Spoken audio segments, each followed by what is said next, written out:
Catherine! Catherine! It's Dad!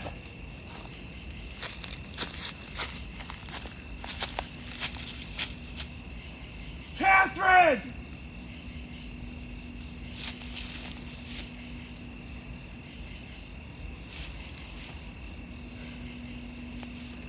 Catherine! Where'd you go, you little bitch? Say what again? Say what again? Say what again? Motherfucker, say what again? A bitch! What's going on, Toller Team? It is I, Toller Talks. And I'll be honest with you, I was going to go check out Exorcist Believer Friday night. I'm recording this on Thursday. And thankfully I did see it tonight because holy shit. I'm going to save you some money. This is going to get brutal. Let's get into it. The Exorcist Believer is the first installment in the $400 million franchise gamble that Universal and Blumhouse made together to try and revitalize the series, whose last entry was back in 2005.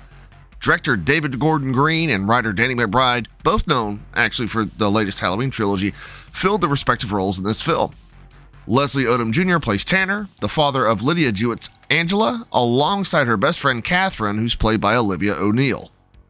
Of course, you've noticed that I left a very notable and prominent name off the cast list. Somebody that was featured pretty heavily in all the marketing material. That was done on purpose. I'm gonna get to that. Just don't break out your Bible and crucifixes so quickly, all right? The performances are actually where I'm going to start for my positives because they're pretty damn good. Leslie Odom Jr. set a strong emotional tone from the very beginning of the film, and he was able to make you feel as if you were in his shoes in regards to actively seeing what his daughter was going through. The standouts, though, are two girls turned demons, Lydia Jewett and Olivia O'Neill. And that actually goes double for Jewett. If you're a man like me and you can't quite place where you've seen her before, in a show maybe your wife or girlfriend was watching, she's actually the daughter of Ruby Hill in Good Girls, and good lord does she do a 180 from her comedic role in that show. The way that she was able to shape and contort her body while displaying these absolutely emotion-ridden facial expressions, you know, post-demon thingy, it really has me hoping she has a bright future in the horror genre. For my second and last positive, yep, holy fuck, there's only two positives here. I've got to give a nod to the production and effects team. There's a bit of CGI in Believer, but for the most part, the makeup, blood, and gore are all practical effects. And if you're a horror veteran like me, you can instantly tell the difference between the two. Though not as innovative as the original, I've got to give it to Gordon Green and company for trying to keep things off the computers and in the hands of the makeup artists and the effect teams. That's it. That's the positives. That's literally all of them.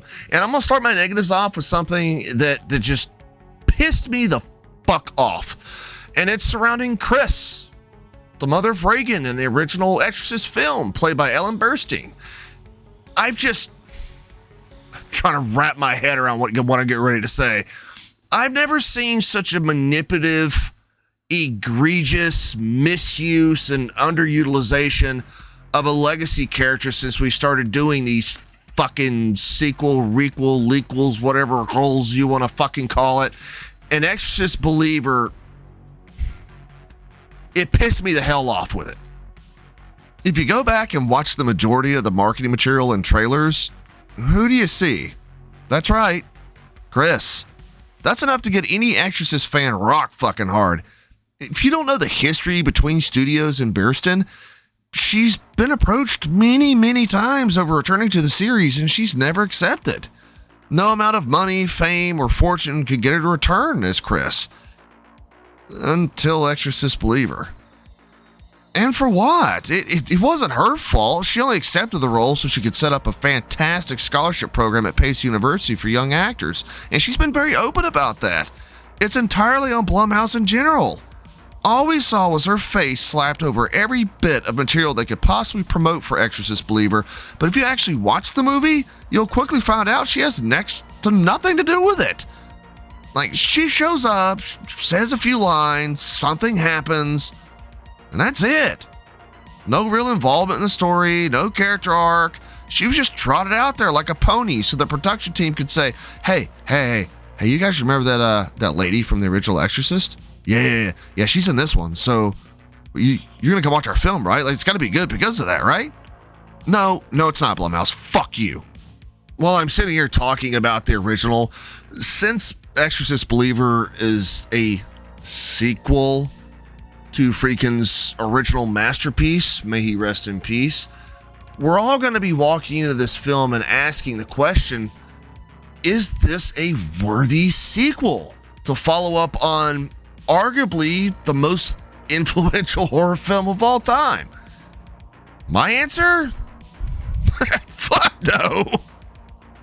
Exorcist Believer does quite literally nothing to set itself apart from the rest of the films in the genre. Almost every single minute of this movie can be found spread out over other movies, some of which could be deemed as knockoffs of the original Exorcist. But Toller talks, that's unfair, the original film was a masterpiece. Yeah, I really do, I hear you. The bar is set that high, but the point is that Believer doesn't do anything to even attempt to climb up to it. For instance, I'm a massive Saw fan, and if you see my recent review of Saw X, you know that even though the original Saw is my favorite of the series, I thought Saw X was an extremely worthy attempt at following that film. Do I think it's better than the original? No, absolutely not, but I think Kevin Gruder and company did a great job of paying homage to the original and tried something new and fresh to help revitalize the series. Blumhouse just didn't give a fuck about that with Believer. I've seen countless possession films of the last 20 or so years, and Believer falls right in line with them. No spoilers here, but for fuck's sake, I've seen a film this year that had a certain plot point better than Believer did. Talking about Talk to Me from A24. With that being said, don't go watch this movie. Just don't do it. I can appreciate what David Gordon Green and Blumhouse attempted to do here. I don't think that they just walked on set, were like, hey, how can we fuck this up as much as humanly possible? They didn't do that. But the fact of the matter is this is a trilogy. We still have 2 more movies, and the other 2 cannot go like this. If they do, we might as well just bury the Exorcist franchise as far down as we can to the point no holy water is going to bring it back. Anyway, I appreciate y'all checking out the review. Talk to y'all later. Hey, whoa.